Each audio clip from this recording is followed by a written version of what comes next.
오늘 드디어 이제 예수님께서 베다니에 있는 나사로의 집 가까이 이제 가십니다. 오늘 우리가 읽은 본문은 그 배경을 설명하고 있고, 또 첫째는 마르다가 예수님을 먼저 맞으러 달려나갔을 때 마르다와 대화한 내용, 그리고 두 번째는 집안에 앉아 있었던 마리아를 만나 주시고 그 마리아와 대화했던 내용, 이렇게 내용으로 구분이 되어지고요. 특별히 오늘 말씀 가운데 가장 하이라이트라고 할 수 있는 본문은 우리가 읽었던 25절 말씀, 26절 말씀입니다. 예수께서 이르시되 나는 부활이요 생명이니 나를 믿는 자는 죽어도 살겠고 무릇 살아서 나를 믿는 자는 영원히 죽지 아니하리니 이것을 내가 믿느냐. 마르다의 대답에 대한 예수님의 말씀이었습니다. 예수님은 이렇게 말씀하시죠. 나는, 여기서 에고 에이미 용법이 다시 나오죠. 나는 무엇이다 앞에도 계속해서 요한복음에 특징적으로 나타나고 있는 그런 예수님 자신에 대한 그런 용법입니다. 나는 무엇이다. 근데 여기는 나는 부활이다, 또한 나는 생명이다, 이렇게 말씀하고 있습니다.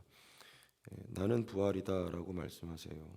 부활이라는 것은 미래적인 측면이죠. 예수님 자신은 부활이세요. 하지만 우리에게 이 말씀이 적용될 때는 시제로 우리가 보면 미래적인 측면이 나타냅니다. 왜냐하면 우리는 현재 부활이라기보다도 우리 육신의 부활을 말하는 것이죠.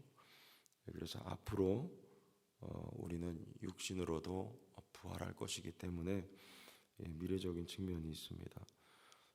나사로가 죽었다가 나흘 만에 다시 살아나게 된 이 사건은 예수님이 부활이신 것을, 또 생명이신 것을 보여주기 위한 하나의 표적이 되는 것이죠.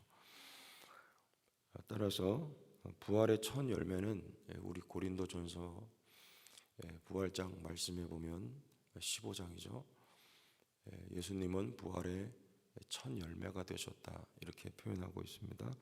따라서 예수님이 부활하신 사건은 우리의 신자의 부활을 보증하는 사건이 되는 것이고, 저와 여러분들도 모두 죽음 넘어, 이 육신의 죽음 넘어 다시 육신으로 부활하게 될 것을 이 말씀은 우리에게 가르쳐주고 있는 내용입니다.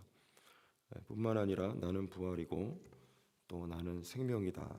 부활이라고 하는 측면은 나를 믿는 자는 죽어도 살겠고, 이 대목과 연결이 되고, 나는 생명이다 하는 이 말씀은 26절 말씀에 무릇 살아서 나를 믿는 자는, 이 대목과 연결이 되는 것이죠. 무릇 살아서 나를 믿는 자는 영원히 죽지 아니하리니 이것을 내가 믿느냐. 생명이라는 거죠. 예수님이 부활하셨던 그 부활의 근거는 역시 생명입니다. 부활 생명이고, 썩지 않고 쇠하지 않고 늙어지지 않는, 사람들은 예수님의 몸을 십자가에 못 박았으나 죽일 수 없는 생명이 예수 그리스도 안에 담겨 있었기 때문에 그 생명으로부터 예수님은 다시 부활하실 수 있었던 것이죠. 그런데 이 생명력은 지금 현재 여기서부터 역사되는 것입니다. 저와 여러분들의 삶에 이 생명은 이미 주어진 것이에요. 우리가 예수를 믿는 순간부터 성령으로 말미암은 생명이죠. 다시 말하면 성령을 말하는 거예요.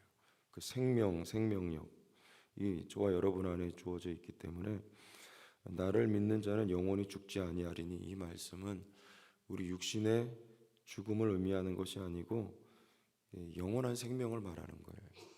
육체적인 생명, 육신으로 죽음, 육체적인 생명을 뜻하지 않고 영원한 영적인 생명을 말하는 것입니다.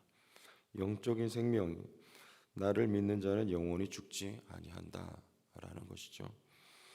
죽지 않는 생명이 저와 여러분들 안에 주어졌다는 거예요. 그러므로 우리는 이 땅을 살아가면서 저 영원한 천국에 들어가서만 그 생명을 누리는 것이 아니고 여기서부터 오늘 하루를 살아가는 모든 순간 또 앞으로도 우리는 그 생명의 영향을 받는, 어제 담임 목사님 저녁 예배 때 말씀하셨던 대목에 우리는 죄에 대한 부분 말씀하시면서 우리가 죄에 영향을 받고는 산다, 그런 말씀하셨죠. 죄의 영향력 아래에 살아갈 수 있다. 그래서 우리에게 필요한 것은 회개가 필요하다. 죄의 싹은 우리가 사함을 받았지만 이 땅에 살아가는 동안에 죄의 영향력 아래는 얼마든지 살아갈 수가 있다, 그런 말씀을 하셨는데, 우리가 죄의 영향력과 반대되는 개념은 뭐냐면 생명력입니다. 우리가 어떻게 죄의 영향력 아래 살아가지 않을 수 있는가? 생명의 영향력 아래 살아가면 되는 거예요. 다시 말하면 생명력 가운데 살아가는 것이죠. 우리 갈라디아서 말씀 한 군데 볼게요. 갈라디아서 6장 말씀에 8절입니다.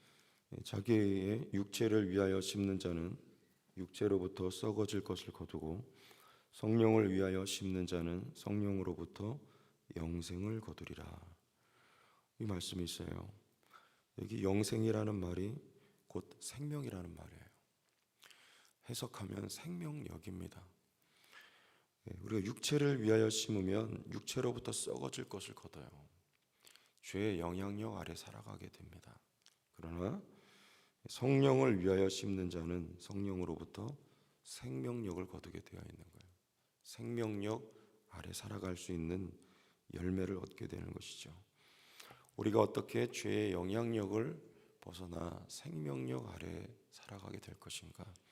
우리가 무엇을 위하여 심는가에 달려 있다는 얘기입니다. 여러분, 하루를 살아가는 동안에도 오늘 무엇을 위하여 심을 준비가 되어 있으십니까? 육신을 위하여 심는가?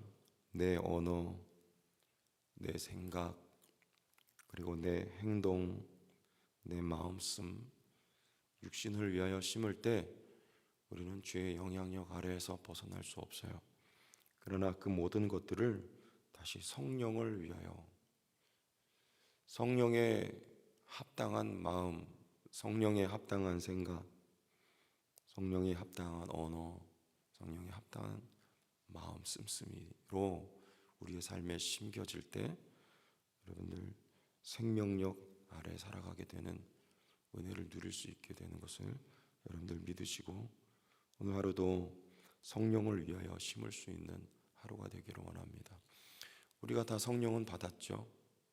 그러나 성령의 지배 속에 살아가는 건 또 다른 문제예요. 성령을 위하여 심는가? 여러분, 기도 생활도 마찬가지죠.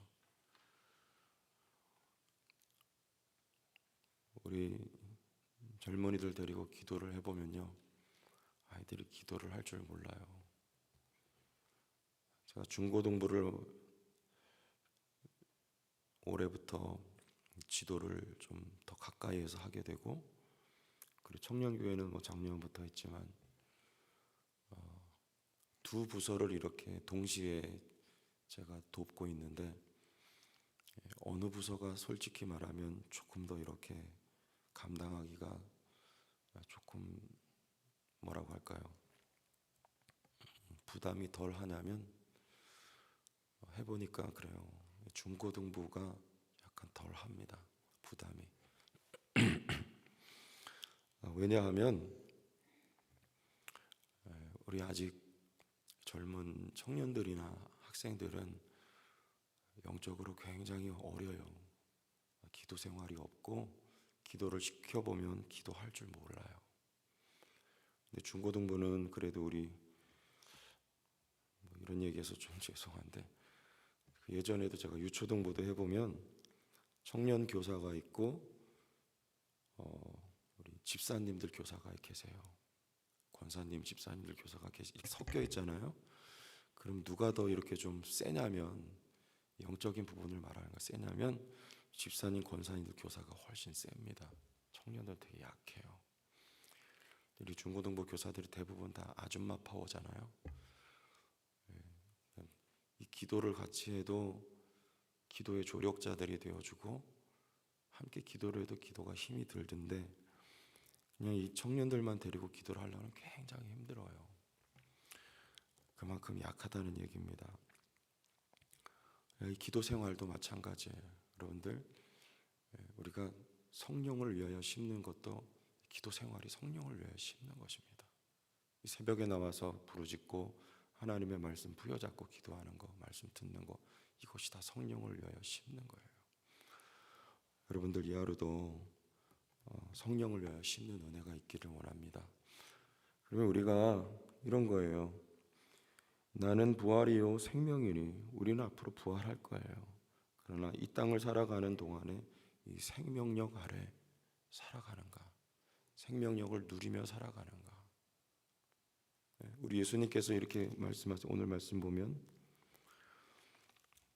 33절에 예수께서 그가 우는 것과 또 함께 온 유대인들이 우는 것을 보시고 심령에 비통히 여기시고 불쌍히 여기사 그러셨어요. 여기서 예수님이 심령에 비통히 여기셨다는 말은 분노하셨다는 뜻입니다. 뭘 보고 분노하셨을까요? 이러면 죄죠.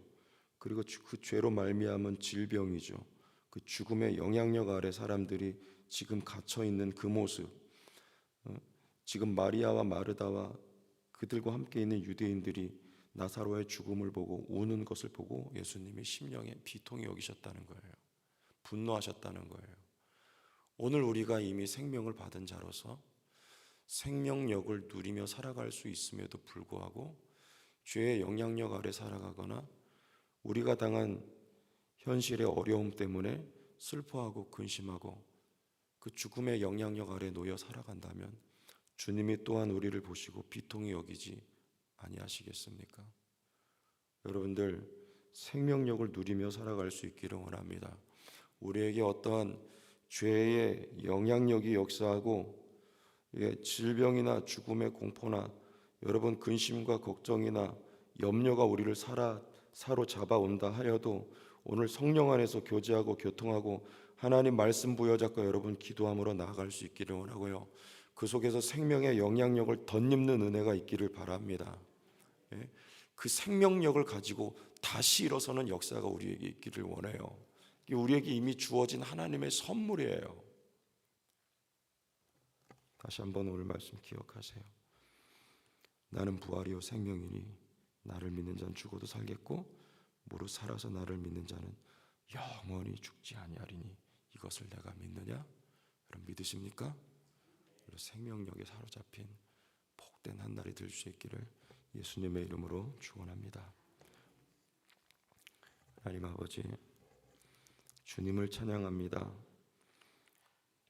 내가 행한 것은 아무것도 없고 주님이 이 땅에 사람이 되셔서 낮고 비천한 곳에서 나의 낮고 비천함을 다 감당하시고 다 짊어지신 은혜로 하나님 우리에게는 보배로운 생명이라고 하는 은혜가 주어졌습니다. 하나님 보배롭고 값진 은혜이니만큼 하나님의 생명을 오늘도 우리가 소유한 채 누리며 하나님 그 영향력 아래 살아갈 수 있는 오늘도 주어진 하루가 되게 성령으로 함께하여 주옵소서.